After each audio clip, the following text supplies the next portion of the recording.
O homem precisa estar no controle das suas próprias emoções. Um homem sem controle emocional é um homem que não apenas se destrói, mas ele é um perigo para todas as pessoas que estão ao redor dele.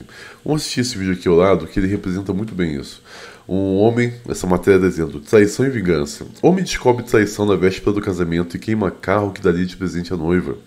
Noiva havia participado de uma despedida solteira onde aparece na cama com 3 homens. E o cara fica bolado e queima o carro e destrói ele. Existem várias coisas que ele poderia ter feito aqui. Por exemplo, ele poderia ter levado o carro novamente na concessionária e entregado, ainda que quando você tira o carro da concessionária, ele já te valoriza uns 20%.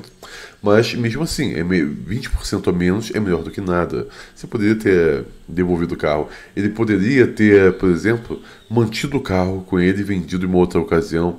Ele poderia ter feito várias coisas, mas ele preferiu destruir o carro. Eu entendo porque ele destruiu o carro. Afinal de contas, o carro, ele simboliza todo o amor, a materialização do amor e do bem-querer dele para aquela outra pessoa. Então, destruir o carro é uma forma de superar aquela situação que ele viveu e as expectativas que ele colocou dentro desse relacionamento.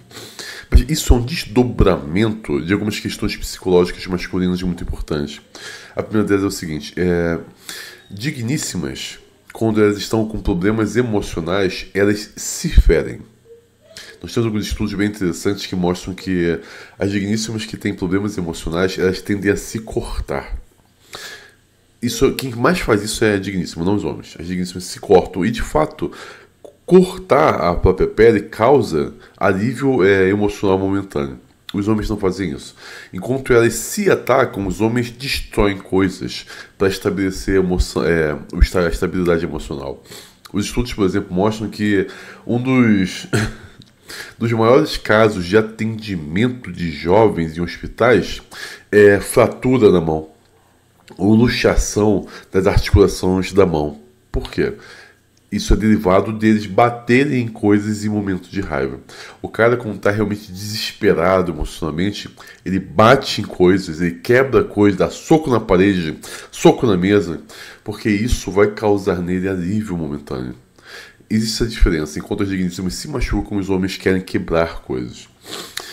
Uma outra questão importante que a gente precisa ponderar aqui é que quando um homem não se sente respeitado e não se sente devidamente honrado em situações, o comportamento masculino consiste em se afastar na esperança de que aquela situação que não estão precisando dele ou honrando ele devidamente entre em colapso, dê tudo errado e ele possa sentir no coração. Tá vendo?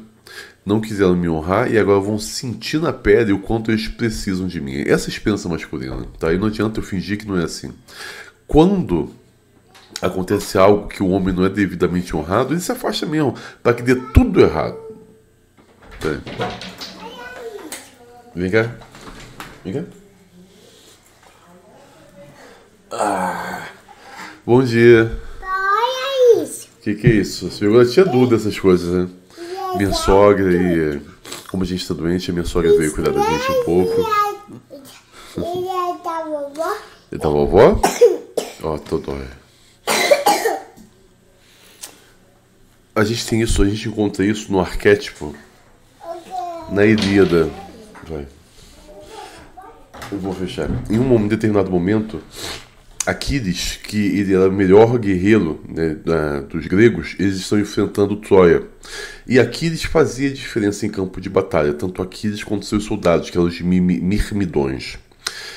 Aquiles tem direito a uma parte do que ele enfrentou, né, derrotou os inimigos, ele pegou tesouros para ele e ele pega uma digníssima como escrava dele, escrava para intimidade. Só que Agamenon, que era o rei dos gregos, ele sempre estava em conflito com Aquiles. Havia sempre uma tensão entre eles dois. Agamenon, ele, em vez de permitir que Aquiles ficasse com esses despojos das batalhas que Aquiles travou na tentativa de invadir Troia, Agamenon fala, não, tudo isso aí é meu, me dá tudo. Ele fez isso como uma forma de humilhar Aquiles e demonstrar quem é que tinha poder ali de verdade. E Aquiles, ao encarar essa ofensa, Aquiles fala, tá bom, você vai ficar com as minhas coisas, que eu tenho direito, eu não vou mais para o campo de batalha. E Aquiles permite que os gregos lutem sozinhos, sem ele e sem os soldados dele. O que acontece é que os gregos eles começam a ser massacrados pelos troianos. Como eu disse, Aquiles fazia diferença e era a peça-chave na possibilidade da vitória grega. Sem Aquiles, sem seus soldados, os gregos só perderiam. O que aconteceu aqui? Aquiles, como se sentiu desonrado e injustiçado, ele simplesmente falou, tá bom, é assim? Então vocês vão sofrer sem mim. Eu vou parar de fazer a minha obrigação de lutar. Eu sou um soldado, os soldados nasceram para lutar. E ele permitiu que o próprio povo perecesse em campo de batalha, que os soldados irmãos dele morressem. Tudo porque ele se sentiu desrespeitado. Então, o homem, quando ele não se sente devidamente honrado e respeitado, ele quer que a situação piore, se acabe para que as pessoas sejam obrigadas a reconhecer a falta que ele faz e voltem a honrá-lo novamente. Isso aqui pode ser considerado um desdobramento disso. É a destruição das situações como uma forma de demonstrar que ele não está sendo honrado corretamente. Então, da mesma forma que Aquiles permitiu que os gregos começassem a perder a batalha, ele começa a destruir os bens que havia comprado com a sua digníssima, e foi uma humilhação muito grande, afinal de contas, com a forma de falar, tá bom, é isso aqui que eu faço com as coisas que nós tínhamos juntos. Mas qual o problema dessa abordagem aqui? Apesar de eu entender porque ele teve, eu discordo totalmente. Porque ao fazer isso, ele só está dando poder para a digníssima. Porque não existe mais esse relacionamento. Mas ela continua, mesmo distante, mesmo sem ter contato algum com ele, definindo as atitudes dele no presente. Porque o que ele fez foi motivado pela mágoa, pela dor causada por uma outra pessoa que nem existe mais na vida dele. Então ela continua direcionando as atitudes dele. E uma coisa importante. Um dos prazeres das digníssimas é sentir que conseguiu machucar o homem de tal forma que ele tem atitudes desesperadas. A demonstração de dor masculina é uma conquista feminina. Quando o homem demonstra que ele não está bem, que ele está machucado, que ele está infeliz, isso reforça a digníssima o senso de valor dela. Onde ela pensa, tá vendo? Eu machuquei tanto ele, coitado, que ele tá tão desesperado ao que ele tá fazendo. Então esse tipo de atitude, que é uma atitude impensada, fortalece nela a sensação de que ela venceu. Quando um homem chega publicamente e fala sobre a sua dor, do que uma digníssima fez com ele, isso não está ajudando ele em nada, e ao contrário, está dando poder para ela sobre a vida dele, e poder social também. Onde essa digníssima vai ser vista como aquela destruidora de homens, isso atrai outras para ela, que vão querer aprender a ser como ela em algum momento do futuro. Isso aqui não vale a pena. Se a digníssima te traiu, fez algo errado com você, simplesmente ignora. Fala, tá bom, é assim, tá tudo acabado, eu vou seguir a minha vida. Nada machuca tanto uma digníssima quanto o desprezo e ser ignorada. Nós temos alguns estudos, por exemplo, que mostram que você dá as costas para uma digníssima no meio, tanto homens também, né? Você dá as costas para uma digníssima no meio de uma discussão e ir embora, é uma coisa que faz com que elas se sintam verdadeiramente rebaixadas, coisa que você não conseguiria com xingamento. Mais uma vez, xingar uma digníssima não faz com que ela se sinta mal, porque o objetivo dela é te provocar raiva. A sua manifestação de raiva diz no coração dela, eu tenho tanto poder que eu consigo machucar esse cara. A demonstração da raiva masculina para uma digníssima simboliza isso, que ela consegue te ferir e ela se sente poderosa, assim.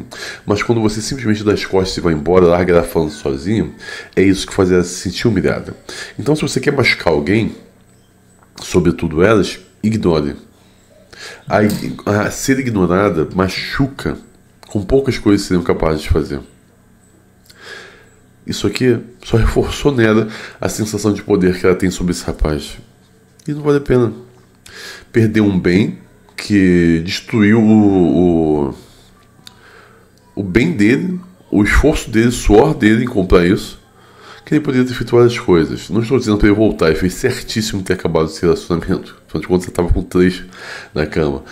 Mas existem outras abordagens que a gente precisa aplicar na nossa vida que são muito mais eficientes e nos colocam na posição de controle da vida, não de sermos controlados. Eu acredito que essa deve ser a forma correta de viver, sempre com calma, Ah, ela fez isso comigo. Ok. E o que você vai fazer frente a isso? Essa vai ser a diferença. Não importa o que façam com você, o que importa é o que você faz com as coisas que fazem com você. Nunca permita que o seu descontrole emocional faça uma digníssima que te machucou se sentir vitoriosa. Porque é exatamente isso que ela quer. É exatamente o que ela está esperando. Você não é homem para isso. Mas é o que eu penso. Coloque aqui embaixo o que você pensa e eu quero saber um pouco mais sobre as suas ideias sobre essa questão.